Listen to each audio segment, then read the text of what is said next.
श्री भगवान के द्वारा वसुदेव जी को ब्रह्म ज्ञान का उपदेश तथा 6 देवकी के 6 पुत्रों को लौटा लाना। श्री सुखदेव जी कहते हैं कि परीक्षित, इसके बाद एक दिन भगवान श्री कृष्ण और बलराम जी प्रातः कालीन प्रणाम करने के लिए माता पिता के पास गए। प्रणाम कर लेने पर वसुदेव जी बड़े प्रेम से दोनों भाइयों का अभिनंदन करके कहने लगे। वसुदेव जी ने बड़े बड़े ऋषियों के मुंह से भगवान की महिमा सुनी थी तथा उनके ऐश्वर्य पूर्ण चरित्र भी देखे थे, और उनसे उन्हें इस बात का दृढ़ विश्वास हो गया था कि वे साधारण पुरुष नहीं है, स्वयं भगवान है। इसीलिए उन्होंने अपने पुत्रों को प्रेम पूर्वक संबोधन करके कहा, हे सच्चिदानंद स्वरूप श्री कृष्ण महायोगेश्वर संकर्षण, तुम दोनों सनातन हो, और मैं जानता हूँ कि तुम दोनों सारे जगत के साक्षात कारण स्वरूप प्रधान और पुरुष के रूप में नियामक परमेश्वर हो। इस जगत के आधार निर्माता और निर्माण सामग्री भी तुम ही हो, और इस सारे जगत के स्वामी तुम ही दोनों हो, और तुम्हारी ही क्रीड़ा के लिए इसका निर्माण हुआ है। और यह किस समय किस रूप में जो कुछ कहता कुछ रहता है होता है, और वह सब तुम ही हो। इस जगत में प्रकृति रूप में भोग्य और पुरुष रूप में भोक्ता, और दोनों के नियामक साक्षात भगवान भी तुम ही हो। और इंद्रियातीत जन्म अस्तित्व और भगवान भाव विकारों से रहित परमात्मन इस चित्र विचित्र जगत का तुमने निर्माण किया है, और इसमें स्वयं तुमने ही आत्मा स्वरूप प्रवेश किया है, और तुम प्राण क्रिया शक्ति जीव ज्ञान शक्ति और स्वरूप में इसका पालन पोषण कर रहे हो। और क्रिया शक्ति प्रधान प्राण आदि में जो जगत की वस्तुएं और सृष्टि करने के सामर्थ्य है, वह उनकी अपनी सामर्थ्य नहीं, तुम्हारी ही है, क्योंकि वह तुम्हारे समान चेतन नहीं है, अचेतन है, स्वतंत्र नहीं परतंत्र है। और उन चेष्टाशील प्राण आदि में स्वयं चेष्टा मात्र होती है, और शक्ति नहीं, शक्ति जो तो तुम्हारी ही है। और प्रभु चंद्रमा की क्रांति, अग्नि का तेज, सूर्य की प्रभा, नक्षत्र और विद्युत आदि स्फुरण से सता, पर्वतों की स्थिरता, पृथ्वी की साधारण शक्ति, स्वरूप वृत्ति और गंध रूप गुण, यह सब वास्तव में तुम ही हो। और परमेश्वर जल में तृप्त करने, जीवन देने तथा शुद्ध करने की जो शक्ति है, वह तुम्हारा ही स्वरूप है। जल और उसका रस भी तुम ही हो। और प्रभु इंद्रिय शक्ति, अंतःकरण की शक्ति, शरीर की शक्ति और उसका हिलना डोलना चलना फिरना, यह सब वायु की शक्तियां तुम्हारी ही है। और दिशाएं और उनके प्रकाश एवं तुम ही हो। प्रकाश और उनका आश्रयभूत विस्फोट, शब्द मात्रा या प्रावाणी, नाद पश्यंती, ओमकार, मध्यमा एवं वर्ण, अक्षर एवं पदार्थों का अलग अलग निर्देश देने वाले पद रूप वेखरी वाणी भी तुम ही हो। और इंद्रियां उसकी विषय प्रकाश नहीं सकती, और अधिष्ठातु देवता तुम ही हो। बुद्धि की नियामिका शक्ति और जीव की विशुद्ध स्मृति भी तुम ही हो। और भूतों में उनका कारण तामस अहंकार, इंद्रियों में उनका कारण तेजस अहंकार, और इंद्रियों के अधिष्ठातु देवताओं में उनका कारण सात्विक अहंकार, तथा जीवों के आवागमन का कारण माया भी तुम ही हो। और भगवान जैसे मिट्टी आदि वस्तुओं के विकार, घड़ा वृक्ष आदि में मिट्टी निरंतर वर्तमान है, और वास्तव में वे कारण मूर्ति का रूप ही है। और उसी प्रकार जितने भी विनाशमान पदार्थ हैं, उनमें तुम कारण से अविनाशी तत्व हो, और वास्तव में वे सब तुम्हारे ही स्वरूप हैं। प्रभु सत रज तम, ये तीनों गुण और उनकी वृत्तियां परिणाम महत्ववादी पर ब्रह्म परमात्मा से तुम में योग माया के द्वारा कल्पित है। इसीलिए ये जितने भी जन्म अस्तित्व बुद्धि परिणाम आदि भाव विकार हैं, वे तुमसे सर्वथा नहीं है। और जब तुमने इनकी कल्पना करी ली जाती है, तब तुम इन विकारों से अनुगत जान पड़ते हो। कल्पनाओं की निवृत्ति हो जाने पर तो निर्विकल्प परमार्थ स्वरूप तुम ही तुम रह जाते हो। और ये जगत सत रज तम, इन तीनों गुणों का प्रवाह है। देह, इंद्रियां, अंतकरण, सुख दुख और राग लोभ आदि उन्हीं के कार्य हैं।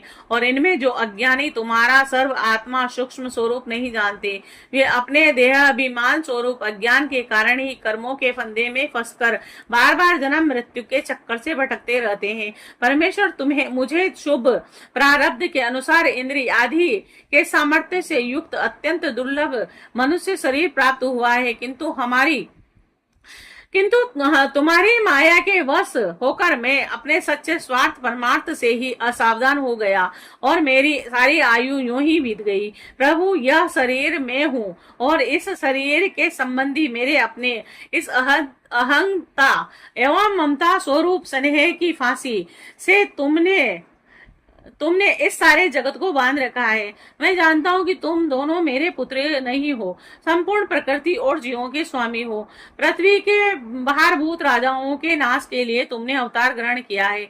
यह बात तुमने मुझसे कही थी और इसीलिए दीन जनों के हितैषी शरणागत वत्सल मैं अब तुम्हारे चरण कमलों की शरण में हूँ, क्योंकि वे ही शरणागत के संसार भय को मिटाने वाले हैं। अब इंद्रियों की लोलुपता से भर पाया, इसी के कारण मैंने मृत्यु के ग्रास इस शरीर में आत्मबुद्धि कर ली और तुम से जो कि परमात्मा हो पुत्र बुद्धि। प्रभु, तुमने प्रसव गृह में ही हमसे कहा था कि यद्यपि मैं अजन्मा हूँ, फिर भी मैं अपनी ही बनाई हुई धर्म मर्यादा की रक्षा करने के लिए प्रत्येक युग में तुम दोनों के द्वारा अवतार ग्रहण करता हूँ। भगवान, तुम आकाश के समान अनेकों शरीर ग्रहण करते और छोड़ते रहते हो। वास्तव में तुम अनंत एक रस सत्ता हो। तुम्हारी आश्रयमयी शक्ति योग माया का रहस्य भला कौन जान सकता है। सब लोग तुम्हारी कीर्ति का गान करते हैं। श्री शुक्रदेव जी कहते हैं कि परीक्षित वसुदेव जी के यह वचन सुनकर यदुवंश शिरोमणि भक्त वत्सल भगवान श्री कृष्ण मुस्कुराने लगे। उन्होंने विनय से झुककर मधुर वाणी से कहा, भगवान श्री कृष्ण ने कहा कि पिताजी, हम तो आपके पुत्र ही हैं और हमें लक्ष्य करके आपने यह ब्रह्म ज्ञान का उपदेश किया है। हम आपकी एक एक बात युक्ति युक्त मानते हैं। पिताजी, आप लोग, मैं, मैया, बलराम जी, सारे द्वारकावासी, संपूर्ण चराचर जगत, सबके सब आपने जैसा कहा वैसे ही सबको ब्रह्म रूप से ही समझना चाहिए। पिताजी, आत्मा तो एक ही है, परंतु वह अपने में ही गुणों की सृष्टि कर लेती है और गुणों के द्वारा बनाए हुए पंचभूतों में एक होने पर ही, अनेक स्वयं प्रकाश होने पर भी, दृश्य अपना स्वरूप होने पर ही, अपने से भिन्न नृत्य होने पर ही, अनित्य और अनिर्गुण होने पर ही सगुण रूप में प्रतीत होती है। जैसे आकाश, वायु, अग्नि और पृथ्वी, ये पंच महाभूत अपने कार्य, घट, कुंडल आदि में प्रकट अप्रकट, छोटे बड़े, अधिक थोड़े, एक और अनेक से प्रतीत होते हैं, परंतु वास्तव में सत्ता रूप से वे एक ही रहते हैं। वैसे ही आत्मा में भी उपाधियों के भेद से ही नाना तत्व की प्राप्ति होती है। इसीलिए मैं हूँ, यही सब है और इस दृष्टि से आपका कहना कठिन ही है। श्री शुक्रदेव जी कहते हैं कि परीक्षित, भगवान श्री कृष्ण के इन वचनों को सुनकर श्री वसुदेव जी नाना तत्व बुद्धि छोड़ दी और आनंद से मग्न होकर वाणी से मौन और मन से निसंकल्प हो गए। कुरुक्षेत्र, उस समय वहां सब देवमयी देवकी जी भी बैठी हुई थी और वे बहुत पहले से ही यह सुनकर अत्यंत विस्मित थी कि श्री कृष्ण और बलराम जी अपने मरे हुए पुत्रों को यमलोक से वापस ला दिया। अब उन्हें अपने पुत्रों की याद आ गई और उन्हें गुरु पुत्र को यमलोक से वापस ला दिया और अब उन्हें अपने पुत्रों की याद आ गई। उन्हें कंस ने मार डाला था और उनके स्मरण से देवकी जी का हृदय आतुर हो आया और नेत्रों में आंसू बहने लगे। उन्होंने बड़े ही करुण स्वर में श्री कृष्ण और बलराम जी को संबोधित करके कहा, वह देवकी जी ने कहा, लोकाभिराम, तुम्हारी शक्ति मन और वाणी के परे है। श्री कृष्ण, तुम योगेश्वरों के भी ईश्वर हो। मैं जानती हूँ कि तुम दोनों प्रजापतियों के भी ईश्वर आदि पुरुष नारायण हो और यह भी मुझे निश्चित रूप से मालूम है कि जिन लोगों ने काल क्रम से अपना धैर्य, संयम और सतगुण खो दिया, तथा शास्त्र की आज्ञाओं का उल्लंघन करके जो स्वेच्छा प्रायण हो रहे हैं, भूमि के आधारभूत उन राजाओं का नाश करने के लिए ही तुम दोनों मेरे गर्भ से अवतीर्ण हुए हो। विश्व आत्मा तुम्हारे पुरुष रूप अंश से उत्पन्न हुई माया से गुणों की उत्पत्ति होती है और उनके लेस मात्र से जगत की उत्पत्ति, विकास तथा प्रलय होता है। और आज मैं सर्वांत करण से तुम्हारी शरण हो रही हूँ। मैंने सुना है कि तुम्हारे गुरु सांदीपनि के पुत्र को मरे हुए बहुत दिन हो गए थे और उनको गुरु दक्षिणा देने के लिए उनकी आज्ञा तथा काल की प्रेरणा से तुम दोनों ने उनके पुत्र को यमपुरी से वापस ला दिया था। और तुम दोनों योगेश्वरों के भी ईश्वर हो, इसीलिए आज मेरी भी अभिलाषा पूर्ण करो। मैं चाहती हूँ कि तुम दोनों मेरे पुत्रों को, जिन्हें कंस ने मार डाला था, ला दो और मैं उन्हें जी भर कर देख लूं। श्री शुक्रदेव जी कहते हैं कि परीक्षित माता देव की यह बात सुनकर भगवान श्री कृष्ण और बलराम दोनों ने योग माया का आश्रय लेकर सुतल लोक में प्रवेश किया। और दैत्यराज बलि ने देखा कि जगत के आत्मा और इष्ट तथा मेरे परम स्वामी भगवान श्री कृष्ण और बलराम जी सुतल लोक में पधारे, तब उनका हृदय उनके दर्शन से आनंद में निमग्न हो गया और उन्होंने झटपट अपने कुटुंब के साथ अपने आसन से उठकर भगवान के चरणों में प्रणाम किया। और अत्यंत आनंद से भरकर दैत्यराज बलि ने भगवान श्री कृष्ण और बलराम जी को श्रेष्ठ आसन दिया। और जब वे दोनों महापुरुष उस पर विराज गए, तब उन्होंने उनके पांव पखार कर उनका चरणोदक परिवार सहित अपने सिर पर धारण किया। और परीक्षित भगवान के चरणों का जल ब्रह्म प्रयत्न सारे जगत को पवित्र कर देता है। और इसके बाद दैत्य बलि ने बहुमूल्य वस्त्र, आभूषण, चंदन, तांबूल, दीपक, अमृत के समान भोजन एवं अन्य विविध सामग्रियों से उनकी पूजा की और अपने समस्त परिवार, धन तथा शरीर आदि को उनके चरणों में समर्पित कर दिया। और परीक्षित दैत्यराज बलि बार बार भगवान के चरण कमलों को अपने वक्ष स्थल और सिर पर रखने लगे और उनका हृदय प्रेम से विहल हो गया। नेत्रों से आनंद के आंसू बहने लगे, रोम रोम खिल उठा। अब वे गदगद स्वर में भगवान की स्तुति करने लगे। दैत्यराज बलि ने कहा, बलराम जी, आप अनंत हैं, आप इतने मान हैं कि शेष आदि सभी विग्रह आपके अंतर्भूत हैं और सच्चिदानंद स्वरूप भगवान श्री कृष्ण आप सकल जगत के निर्माता हैं।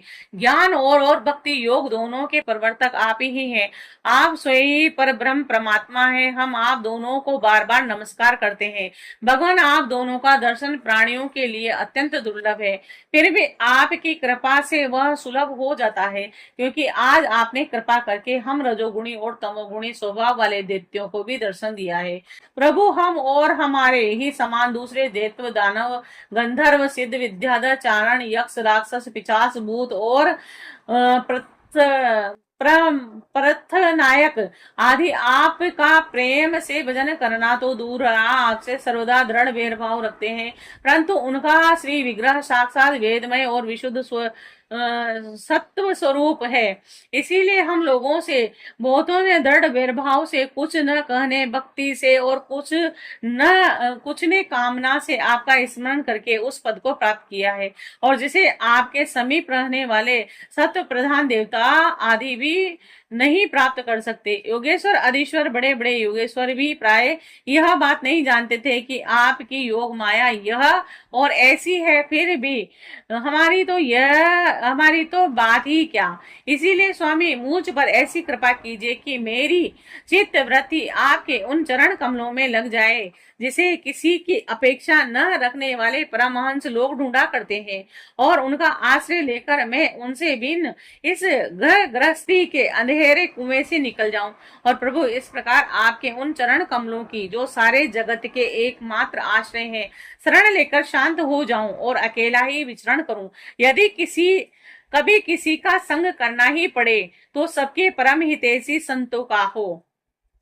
प्रभु, आप समस्त चराचर जगत के नियता और स्वामी हैं। आप हमें ज्ञान देकर निष्पाप बनाइए और हमारे पापों का नाश कर दीजिए, क्योंकि जो पुरुष श्रद्धा के साथ अपनी आज्ञा का पालन करता है वह विधि निषेध के बंधन से मुक्त हो जाता है। और भगवान श्री कृष्ण ने कहा है कि दैत्यराज स्वयंभू मनमंत्र में प्रजापति मरीचि की पत्नी उर्णा के गर्भ से 6 पुत्र उत्पन्न हुए थे। वे सभी देवता थे और यह देखकर कि ब्रह्मा जी अपनी पुत्री के से समागम करने के लिए उद्यत हैं, हंसने लगे और इस परिहास स्वरूप अपराध के कारण उन्हें ब्रह्मा जी ने श्राप दे दिया और वे अब असुर योनि में हिरण्यकश्यप के पुत्र से उत्पन्न हुए। अब योग माया ने वहां से लाकर देवकी के गर्भ में रख दिया और उनको उत्पन्न होते ही कंस ने मार डाला। दैत्यराज माता देवकी अपने उन पुत्रों के लिए अत्यंत शोकातुर हो रही है और वह तुम्हारे पास है, अतः हम अपनी माता का शोक दूर करने के लिए इन्हें यहाँ से ले जाएंगे।